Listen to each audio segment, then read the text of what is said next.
They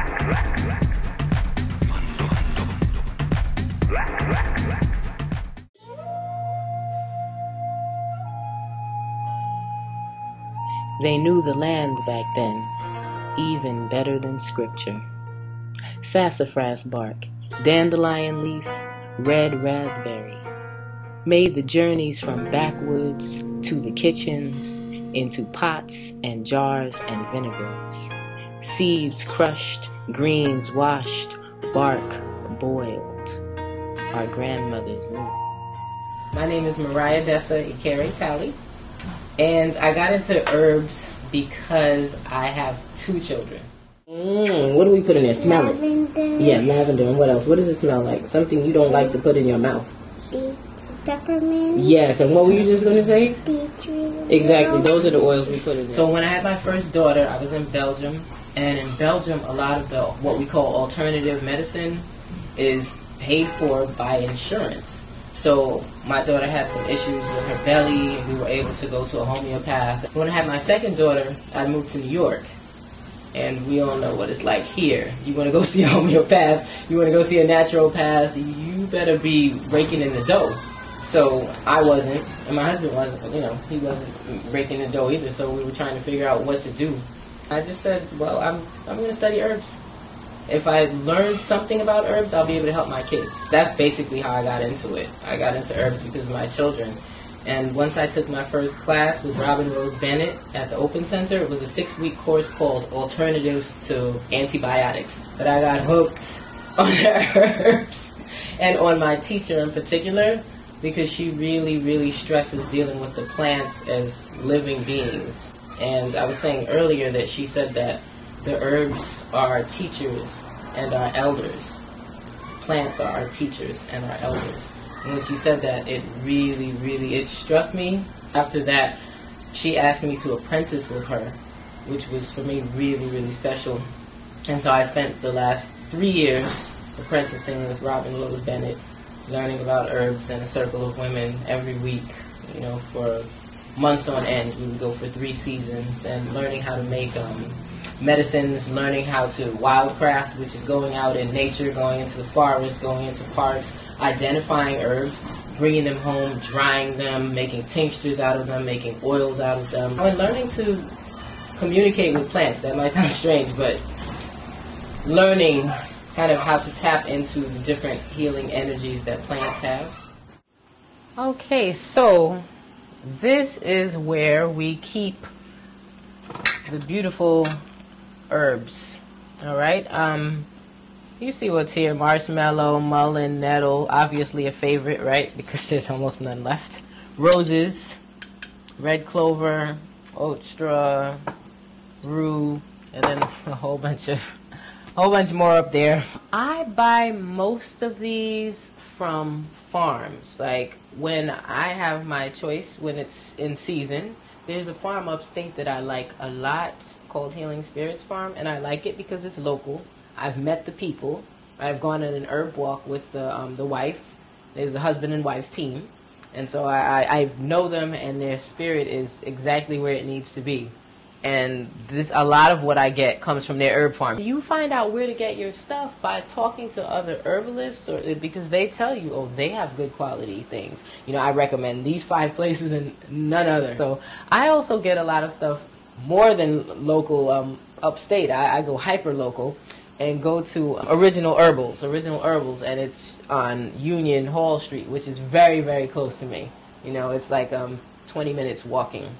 And what you see in brown bags is stuff that I got there, and that's from an herbalist. Her name is Zola. And then some stuff, like I was saying, I get myself. Some stuff I I go out and I harvest it myself. I go to the forest. I go to local. We have like forests in New York, right? So you go to the park, like Cunningham Park or Forest Park or something like that, and you'll see other folks doing this too, digging up dandelion root, digging up some burdock root, collecting sassafras leaves. Sassafras is another one of my favorite herbs, and the root was used to make root beer back in the day, and they used the leaves to make gumbo, actually, Yeah, it has an incredible flavor, and it's good for the blood, and it's very tasty. I love sassafras. Just being around plants is healing. Let me start there. I've had times when I've been insanely stressed about something. You know, just upset. You know, heated about something. God knows what it is. And I'll go to a park. And I'll go to my favorite tree, which I couldn't even identify until recently. It's an oak tree. And I would go, and I would sit by this oak tree, or stand by the oak tree, and my mood would shift. Okay, I didn't really know what was going on, what was happening. You know, I mean, of course, there are reasons. You breathe in, you know, you breathe out, the plant breathes in, the tree breathes out, and there's the carbon dioxide and the oxygen and the whole nine. So it's helping me to cleanse, but in the process of cleansing my body, I find my mind and my spirit are also cleansed. And if I go to some roses, right, I go and hang out around some roses or a rose bush, I might come out, you know, smiling, giggling, thinking a little bit differently, still feeling strong, but in another kind of way. So every plant has its gifts. You know, every plant has its gifts. And what my teacher taught me, and I find is true, is the more time we spend with those plants, not in dried form per se, but the more time we spend with the plants themselves. And however you get it, you're going to get it anyway if you're open to it, right? Mm-hmm.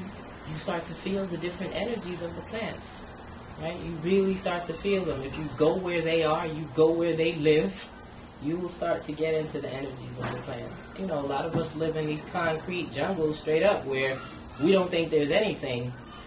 There's probably something growing in the cracks of the sidewalk that could heal you. That's something else that's incredible to me that I've learned.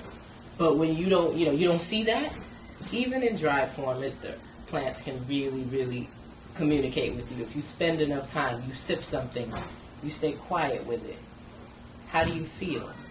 You feel cool, you feel hot, you feel open, you feel more meditative. What's happening with you when you're drinking that? So the plants will communicate if we're open-hearted.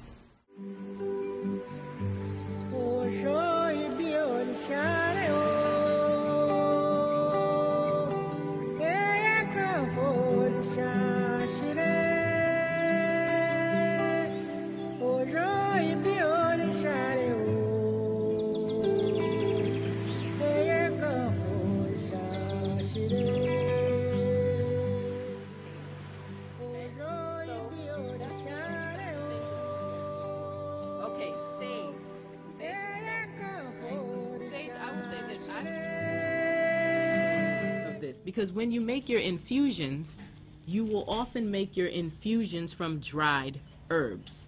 And so the interaction with the energy of the herb starts straight away. I was teaching the course because I got a grant to work on a project called Osign's Children. And in Osign's Children, I interview herbalists of African descent. And so part of the grant is to make sure that you have a community component to your project. And so I was like, yeah, that's perfect. 3 blocks down is the African Poetry Theater, which has been on this block for years. So I went to Mr. Branch, who is the person who founded, one of the founders, and who runs that place. I said I would like to teach an herbal course, maybe 4 weeks, and it can be free for the community because we have this grant. And so we talked about medicine making. So we talked about how to make your own tinctures. I think it's critical for people to have this information, to know how to heal their families and how to help heal themselves or get through certain situations. There's so much to learn, right? I studied for 3 years. That's like studying for a second in terms of the people I know. You know, not that they would say that to me, but I know people who are just gifted and who have been doing this work for decades. You know, and there's so much to learn.